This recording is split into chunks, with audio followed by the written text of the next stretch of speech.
Assalamualaikum warahmatullahi wabarakatuh. Perkenalkan, nama saya Naila Salim dengan NIM 202400700080 dari kelas AK24E.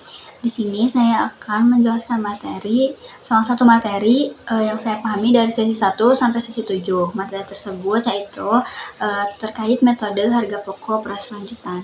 Jadi, metode harga pokok proses lanjutan digunakan dalam perusahaan manufaktur yang memiliki beberapa departemen produksi yang berurutan. Dalam metode ini, biaya produksi dari satu departemen akan ditransfer ke departemen berikutnya hingga produk selesai. Perhitungan biaya dilakukan secara bertahap mengikuti alur produksi, sehingga harga pokok produk dapat dihitung dengan lebih akurat. Adapun karakteristik metode harga pokok proses lanjutan. Yang pertama ini, jadi metode ini digunakan dalam sistem produksi berkelanjutan, di mana produk diproses secara massal dan melewati beberapa tahap produksi sebelum menjadi barang jadi. Setiap tahap memiliki fungsi produksi tertentu, seperti tahap pertama untuk pengolahan bahan baku, tahap kedua untuk perakitan, dan seterusnya hingga tahap akhir. Yang kedua, karakteristiknya yaitu jadi dalam metode ini biaya produksi dikumpulkan secara bertahap di setiap departemen produksi. Biaya yang dikeluarkan di setiap tahap produksi meliputi biaya bahan baku, biaya tenaga kerja langsung, dan juga biaya overhead pabrik. Biaya-biaya ini kemudian ditambahkan ke biaya dari departemen sebelumnya untuk menentukan total biaya produksi dalam setiap tahap. Yang ketiga, metode ini menggunakan transfer biaya antar departemen, di mana biaya produksi dari departemen sebelumnya menjadi bagian dari biaya di departemen berikutnya. Ketika suatu produk selesai diproses dalam satu departemen, produk tersebut akan ditransfer ke departemen berikutnya dengan membawa serta biaya yang telah dikeluarkan hingga tahap tersebut. Proses ini terus berlanjut hingga produk mencapai tahap akhir dan siap untuk dijual. Dan yang terakhir, dalam metode ini digunakan konsep unit ekuivalen untuk menentukan biaya per unit di setiap tahap produksi. Karena dalam setiap periode terdapat unit yang telah selesai dan unit yang masih dalam proses. Unit dalam proses dihitung berdasarkan tingkat penyelesaiannya untuk mendapatkan jumlah unit ekuivalen. Hal ini penting supaya si pembagian biaya menjadi lebih akurat sesuai dengan jumlah produksi yang sebenarnya. Adapun langkah-langkah perhitungan harga pokok proses lanjutan. Yang pertama itu kita harus menentukan unit ekuivalen. Unit ekuivalen dihitung berdasarkan jumlah unit yang telah selesai dan yang masih dalam proses dengan mempertimbangkan tingkat penyelesaiannya. Perhitungan ini dilakukan supaya setiap biaya produksi seperti bahan baku, tenaga kerja, dan overhead pabrik. Yang kedua, ada menghitung biaya per unit ekuivalen. Setelah mengetahui jumlah unit ekuivalennya, biaya per unit dihitung dengan membagi total biaya yang dikeluarkan oleh suatu departemen dengan jumlah unit ekuivalen yang diproduksi. Jadi kita tahu beberapa biaya yang dibutuhkan untuk menghasilkan satu unit produk pada tahap tersebut.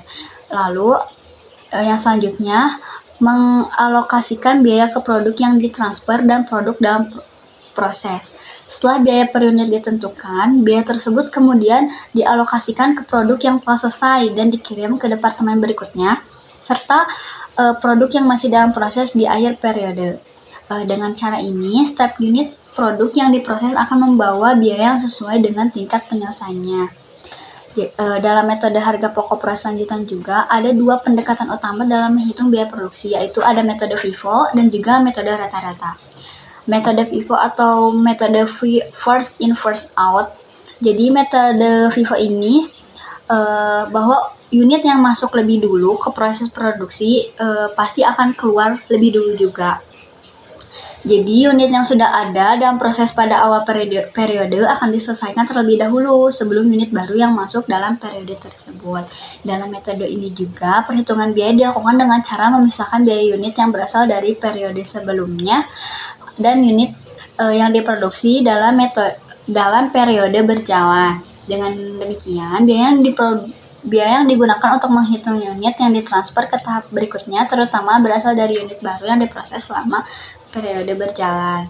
Adapun keunggulan metode dari FIFO ini lebih akurat dalam mencerminkan biaya produksi terkini karena biaya unit yang baru diproses akan dihitung secara terpisah dari biaya periode sebelumnya. Tapi metode ini lebih kompleks karena membutuhkan pemisahan unit yang berasal dari periode lalu dan periode berjalan.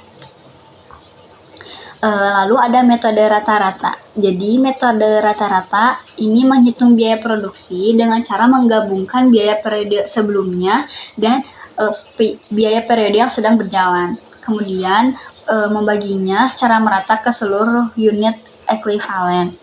Dalam metode ini tidak ada pemisahan antara unit dari periode sebelumnya dan unit yang diproduksi dalam periode berjalan.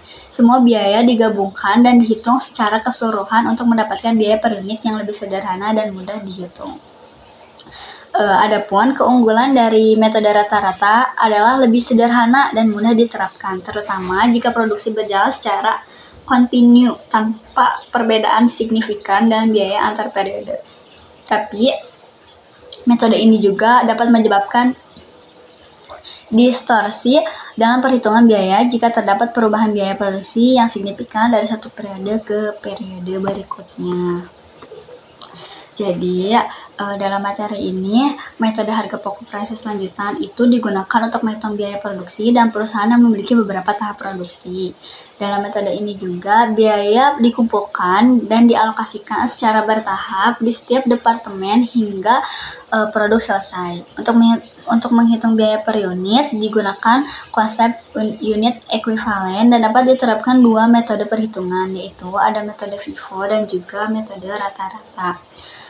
Metode FIFO lebih akurat dalam mencerminkan biaya terkini karena memisahkan biaya lama dan juga biaya yang baru, tetapi lebih kompleks dalam perhitungannya.